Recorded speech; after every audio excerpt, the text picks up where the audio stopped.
Hey, what's up guys? Alex here with a new video, and today we're going to be doing my first impressions on the Canon EOS R6. Now, if you're new to the channel, I am a wedding and portrait photographer based out of Austin, Texas, and I will be doing my perspective as a photographer on this camera. So if you wanted to hear about the video specs and the functionality, this video is not for you.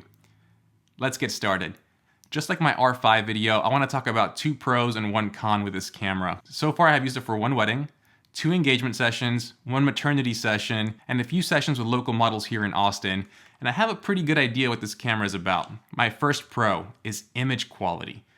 I know a big question for all the existing Canon EOS R shooters is, am I gonna take a hit going from 30 megapixels to 20 megapixels? And I can tell you right now, it's not that big of a deal. Unless you're cropping every single photo or you're blowing up posters the size of billboards, I don't think you're gonna see a difference. And all the benefits you get with Canon's newer sensor far outweigh the 10 megapixel difference between the Canon EOS R and the R6.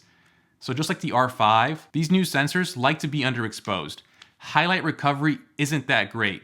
Now, that sounds terrible, right? If you just hear that statement, highlight recovery is worse on the new R6 and R5 than the previous EOS R.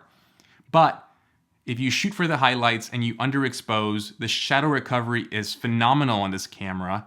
So it's just a matter of adjusting to the tool that you're using. This camera can safely underexpose 2 to 3 stops and retain detail without any noise, and that is incredible. So Canon's caught up with the competition as far as dynamic range goes, and it is nice to know that if you missed exposure or if you're shooting for the sky or the highlights, you can recover all the details in the shadows. Also, I'm not sure if Canon's tweaked the color science or if this is with Adobe, but let's talk about it anyways. So with the Canon EOS R, the files in Lightroom were just extremely desaturated. And as a matter of fact, Adobe ended up releasing updated profiles for their Adobe standard for the Canon EOS R, and it never looked right. I actually had to tweak my preset with the Canon EOS R to add saturation and vibrancy so my files looked the way I wanted them to look. Again, it's not a big deal. It's a raw file. I fixed it by adding saturation and vibrancy.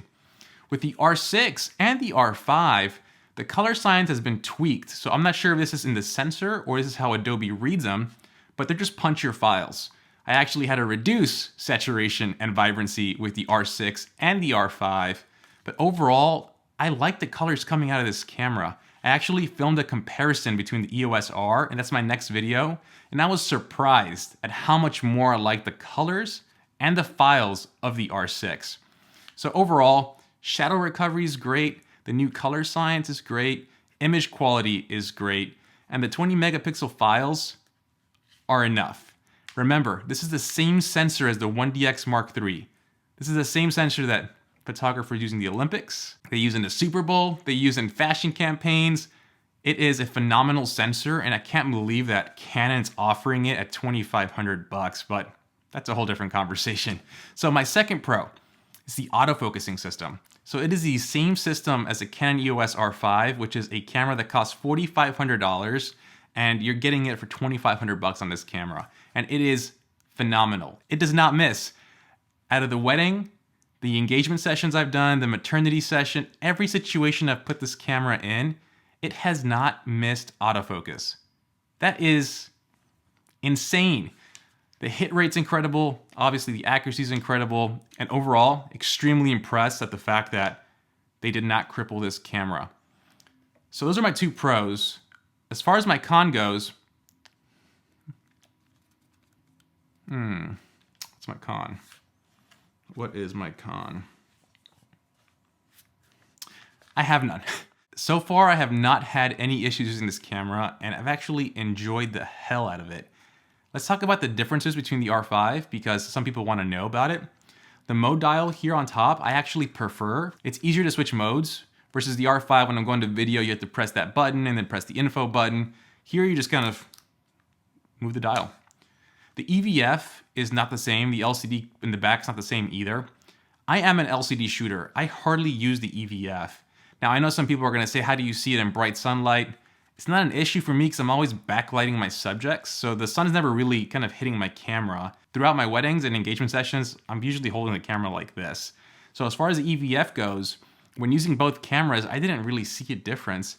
And even the LCD, again, when you look at specs, and if you're If you're a photographer for YouTube where you're shooting a chart or you're just shooting to make a video, of course you're gonna see the difference. But in the real world, when you're in the thick of the action, there wasn't that big of a difference.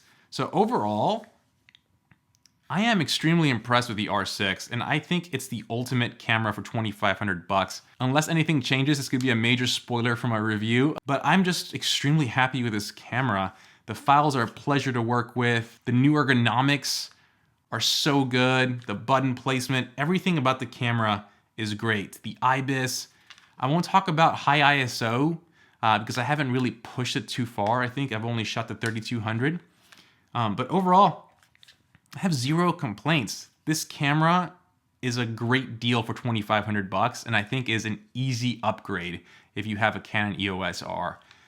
Like I mentioned earlier, I will be doing a comparison between the R6 and the EOS R for my next video, and the results are a little surprising, or at least to me they were. And then I'll be comparing this to the R5, but for now, I personally think that if you have a budget for an R5 or two R6s, I'd probably go with the two R6s. So hopefully you enjoyed this video. Again, my first impressions on the R6, nothing but positive so far.